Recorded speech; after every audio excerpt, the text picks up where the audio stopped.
Hello everybody, welcome back to my YouTube channel. It's me, Rahul. It has been a while since I've done a YouTube video. I've been a little bit AWOL, a little bit of life getting in the way, but I am back, I'm ready, and I'm here to do some content for everybody for the post-rotation format. For Worlds, we got about a month left. We're going to be preparing, so join me on this journey, I guess. We'll see where we go. I'm going to start doing some streams too. My basement flooded recently, so I was actually dealing with that. I planned on coming back about a week and a half ago, but yeah, a lot of damage, a lot of stuff I had to help with in the family, and so yeah, we're good to go here. Thank you guys for all supporting me for such a long time, but I am back with your fun, free content. Oh yeah, before I talk about what I'm talking about, I'll put it in plain sight for everyone. Today we're going to be talking about my favorite deck of all time, other than Vesperclin, naturally, PikaRom. So naturally, in the new format, PikaRom gets a lot of fun tools. And it's a lot of consistency. Let's talk about why PikaRom is good and what cards I am playing and what cards I am not playing in my list, because my deck is a little bit more different than other people's. We got two of your good old friend PikaRom. You don't really ever need more than one in a game, but like having one prized really sucks. Because Full Blitz is a very important attack. So I really like having those guys. And Tag Bolt, I don't think you use Tag Bolt as much anymore because a lot of decks, almost every deck plays Mew. But if we get back to a format where Mew isn't really played, Tag Bolt becomes really, really good once again. We have two Zorora GX. Same idea as the Pika. If one is prized, it's really, really hard to actually operate this deck because I don't play switches or any other like really mobility cards in this version. So having the Zorora makes it so I am always going to be moving back and forth, and yeah, it's just really needed. And like I guess in a super dire situation, I could full voltage also, but like that just seems not great. We're gonna have some proxies along the road. I'm just gonna explain it. So if you're just here to take a deck picture and leave, I am sorry. You're going to have to like kind of watch a little bit. I apologize to understand the proxies, but these are the Raichu GXs. This card is really good because 260 HP makes a lot of decks like struggle a little more to deal with you. And the GX attack is really, really good. And I think the 160 plus Paralyze is incredibly important in a lot of strategies. Again, I don't think you ever use more than one, but having one prized also means you've lost the game a lot of the time. So that's where it really comes in handy. The GX attack with the extra effect of doing 250 is really, really good against things like Reshizard or even Mirror, where you can just blow up a big threat immediately and just be like, oh, do you have an answer? What do you have for me? We have 3 Dedenne, because I think that's the lifeblood of the deck, and you need to be able to draw a lot of cards. And Dedenne does that better than any other card in this deck, in my opinion, because you have Electromagnetic Radar, Cherish Ball, Pokemon Communication, a lot of fun tools to like get these guys out and going. Yeah, so that's where these lie. Now we've got the little one-of guys. I'm going to explain a little bit of my logic behind each of these and see.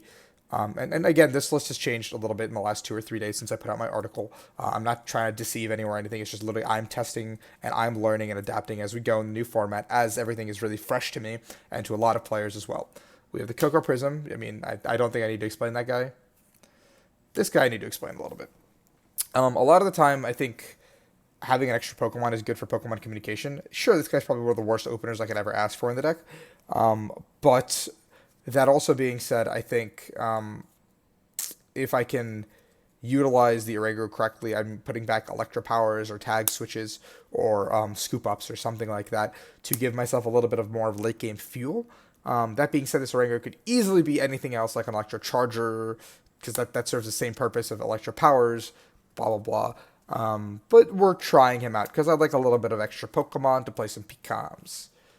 We got Mr. Rayquaza GX. This guy is only in the occasion the Tapu Koko is prized. I like having him because it's an option, but we're also testing him out to see if I like him or not. Right now, the verdict is still out, and I think I do like him, but we'll see. We'll see. We have 4 Volkner. If you guys knew a lot of my old PikaRom lists, Volkner is one of my favorite supporters by far to play in a lot of decks, and I think Volkner is one of the best, if not best, supporter in this deck because you can get Electromagnetic Radar, Custom Catcher, E-Switch, Super Scoop Up, Tag Switch, Stamp, whatever you need in the deck, you can get it with Volkner. And a lot of the time, you can just grab that Radar, pick up a piece, put an energy in the discard, get the energy for turn your attachment, and just, dig with Dedenne. We have 2 Cynthia. Shuffle draw is pretty good. I don't know really if you need it, but it's an option that isn't Volkner if you need to get some more cards once in a while. Here's where it gets a little bit controversial. I am not playing Lily. I instead am playing 2 Erica's Hospitalities. Erica's is, in my opinion, better in every aspect except for turn 1. Turn 1 Lily is 100% superior a lot of the time, but I found myself looking at my hand a lot of the time and being like, well, I can Lily for 1 or 2 or maybe even 3, but it's like never really more than that without burning like E-powers or custom catchers or E-switches. There's a lot of cards in this deck that work as a combination, not as a solo individual burnable card as it did in the past, like escape boards, pitch just stuff, just throw them onto the board. So it's like no nest balls, no ultra balls. It's a lot harder to get a value out of a turn on Lily, so I think I'm just not playing Lily. Here's where we got some proxies. My boy Samson Oak is actually a Pokemon fan club. Yikes. Pokemon fan club I think is a card the jury is still out on, but right now getting a Coco Prism and an Oranguru seems pretty good, or a Coco Prism and a Dedenne to draw a lot of cards seems pretty good to me. So I right now think it's a very good card, but my opinion may change as I continue to test and seeing what other people come up with and smack me in the face with. We have 4 E-Power. Yeah, that's... Yeah, you just get a yeah from me. We have 4 of these bad boys, Custom Catchers. I think this card is... You never really need more than 1 use, but if you can get that 1 use off successfully, you usually can win a game. Deal with a big threat, put the pressure on your opponent.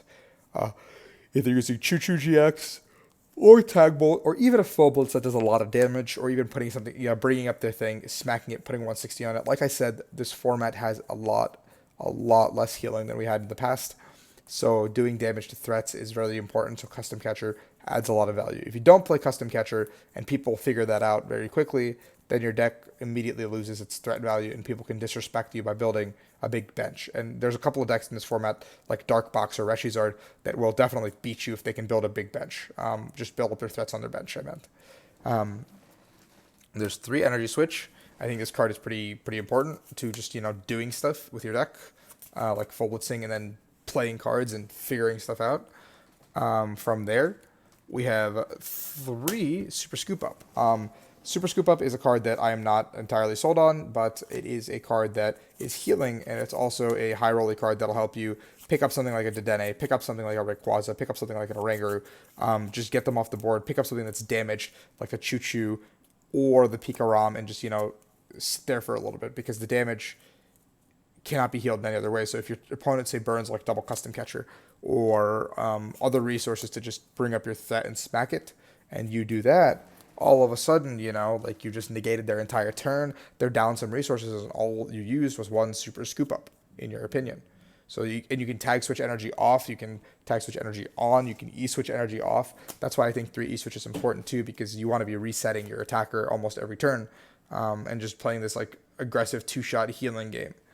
We have 3 Electromagnetic Radar.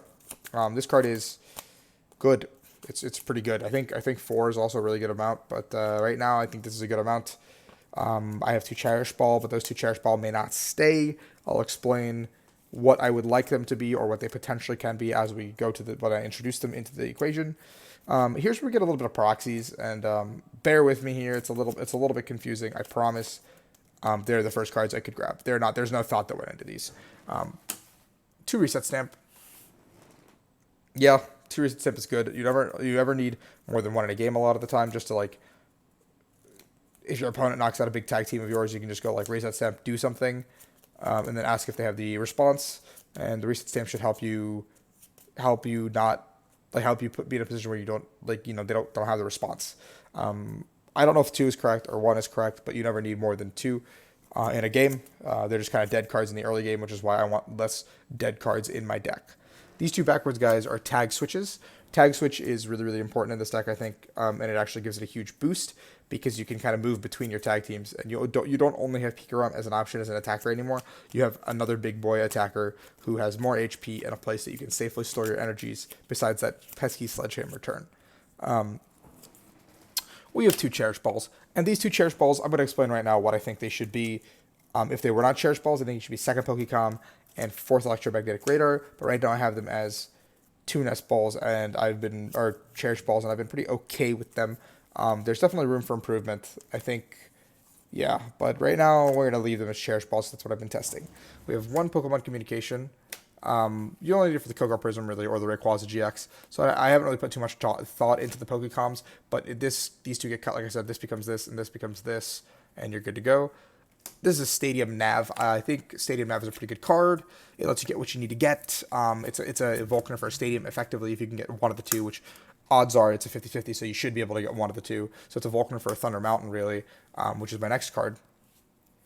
This card's a Potown. I'm just kidding. It's not actually a Potown. This can be whatever stadium you want it to be right now. I'm currently testing... I'm flip-flopping between Lysander Labs and Viridian Forest, and I don't know which one is better currently, but I think if you play Labs, you need to play two Labs, which is why I like Viridian a little bit more. But on that token, I don't really know if there's a better stadium to play than either of those. I have to really look at the stadiums, but I don't know. It's a flex stadium. You need like a stadium slot to bounce stuff that isn't good for you, like power plants, yada yada. And then we have 12 lightning energies. Your standard, your usual. That is PikaRom. That's what I've been testing. Thank you for watching. I will have more content up in the coming days. This is the tip of the iceberg. Rahul's back, baby. I'm coaching. Hit me up for coaching. Leave a like, leave a subscribe. Your boy's back. Share it with your buddies. Rahul's in town.